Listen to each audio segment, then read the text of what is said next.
Last week, we told you about a trial that is underway in Canada. A province there is trying to decriminalize drugs. And why is that? To fight a drug overdose crisis. British Columbia has started a 3-year pilot program. It wants to stop prosecuting people for carrying small amounts of drugs like heroin and ecstasy.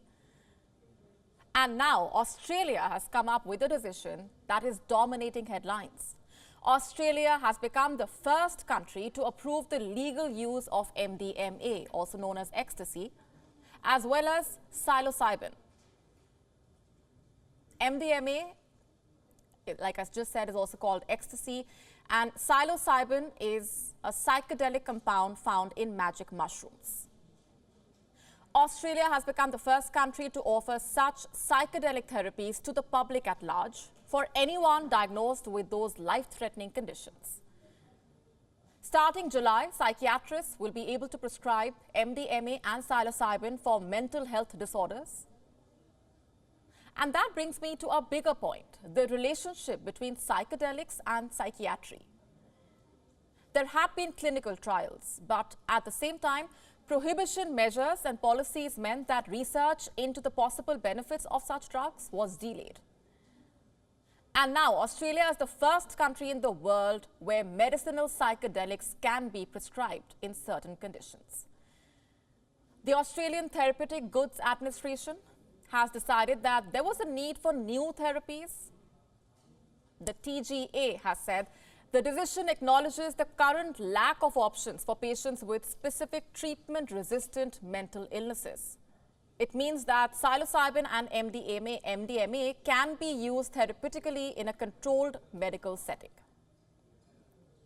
Medicines that have psilocybin can be used for prescription for patients with post-traumatic stress disorder or PTSD.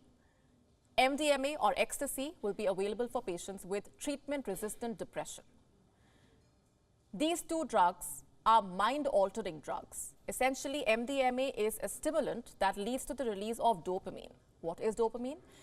It is the brain chemical that is linked to pleasure, reward. Psilocybin is a hallucinogenic. What does that mean? Basically, it can impact a person's thinking, their emotions. Just to elaborate further, MDMA reduces their fear responses. Psilocybin allows people to ruminate less. When MDMA is used to treat PTSD, it can put people in a place of psychological ease.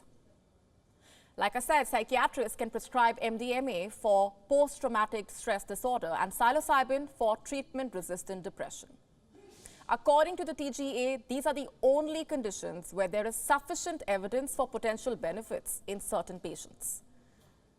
And just how prevalent is PTSD? In Australia, up to 1 in 5 Australians will suffer PTSD in their lifetimes. Psychiatrists are the only ones who will be able to write the prescriptions. And even then, they will need to be approved by a human research ethics committee and then approved under the TGA's authorized prescriber scheme. But while this is a landmark decision, at the same time, there is a need for high-quality training to ensure that safe conditions when working with these medicines are ensured.